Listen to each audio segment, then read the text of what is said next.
I think it's disrespectful for you to come into the Oval Office and try to litigate this in front of the American media. Right now, you guys are going around and forcing conscripts to the front lines because you have manpower problems. You should be thanking the president for trying to bring it into this conflict. Have you ever been to Ukraine that you say what problems we have? I have been to. Come once. I've actually watched and seen the stories, and I know what happens is you bring people, you bring them on a propaganda tour, Mr. President.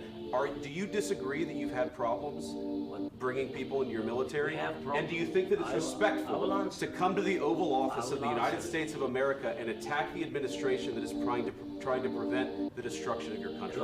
A lot of questions. Let's start from the beginning. Sure. First of all, during the war, everybody has problems. Even you, but you have nice ocean and don't feel now, but you will feel it in the future. God bless. You don't know that. God bless. You don't God know bless. that. You will not have a war. Don't tell us what we're going to feel.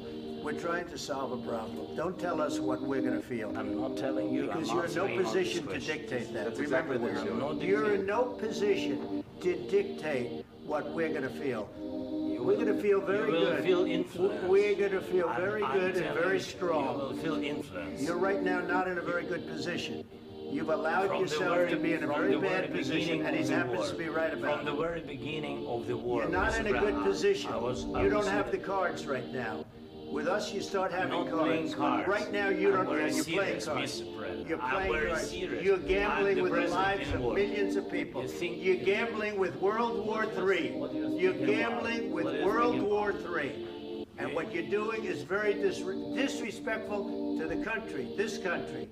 That's back to you, far more than a lot of people said they should have. Have you said thank you once? This A lot entire of meeting? times. No, in this Even entire today. meeting, have you said thank Even you? today. You went to Pennsylvania and campaigned for the opposition in October. Offer some words of appreciation for the United States of America and the president who's trying to save your country. Please, you think that if you will speak very loudly about the war, you He's can... not speaking loudly. He's not speaking loudly. Your country's in big trouble. Can I Wait a answer? minute. No, Can you've I done a lot answer? of talking. Your country is in big trouble. I know. You're not I winning. know. You're not winning this. You have a damn good chance of coming out okay because of us. Mr. President, we are staying in our country, staying strong from the very beginning of the war. We've been alone, and we are thankful. I said thanks You haven't in been this alone. cabinet. You and haven't not been only alone. in this We cabinet. gave you, through I this said stupid president, $350 billion.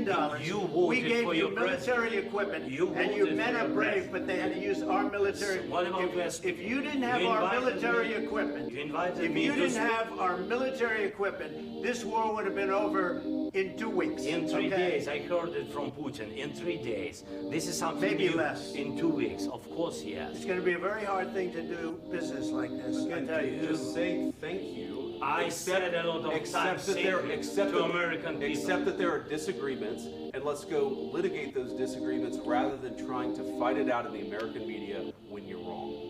We know that you're wrong. But you see, I think it's good for the American people to see what's going on. I understand, sir. I think it's I very understand. important. That's why I kept this going so long. You have to be thankful. You don't have the I'm cards. thankful. You're buried there. Your people are dying. tell you You're again, running low I on know. soldiers. Don't- Listen, don't please, you're running Mr. low on President. soldiers. It would be a damn good thing. Mr. And then President. then you tell us, I don't want a ceasefire. I don't want a ceasefire. I want to go and I want this. Look. If you could get a ceasefire right now, I tell you, you'd take it so the bullets stop flying and your men stop getting killed. Of course, we want to stop the war. But you're I saying said- you don't want a ceasefire. But I said to you, I want a with ceasefire. guarantees. Because you'll get a ceasefire faster than an agreement. Ask our people about ceasefire, what they think. That wasn't doesn't with matter me. for you what- That what wasn't this with me. means. It That was with wasn't with a you. guy named Biden, who was not a smart person. This That is was your, with, this that is was with your Obama. president. It was your president. Excuse me. That was with Obama, who gave you sheets, and I gave you javelins. Yes. I gave you the javelins to take out all those tanks. Obama gave you sheets. In fact, the statement is, Obama gave sheets and Trump gave javelins. You got to be more thankful. Because let me tell you, you don't have the cards. With us, you have the cards.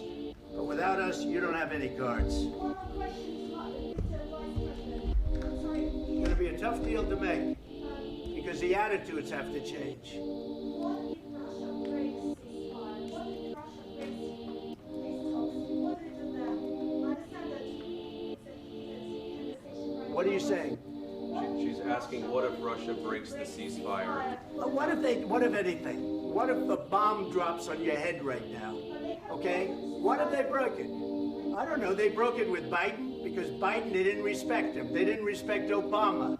They respect me. Let me tell you, Putin went through a hell of a lot with me. He went through a phony witch hunt where they used him and Russia. Russia. You ever hear of that deal? That was a phony Hunter Biden, Joe Biden scam. Hillary Clinton, Shifty Adam Schiff. It was a Democrat scam. And he had to go through that. And he did go through it. We didn't end up in a war. And he went through it. He was accused of all that stuff. He had nothing to do with it. It came out of Hunter Biden's bathroom. It came out of Hunter Biden's bedroom. It was disgusting. And then they said, oh, the laptop from hell was made by Russia. The 51 agents.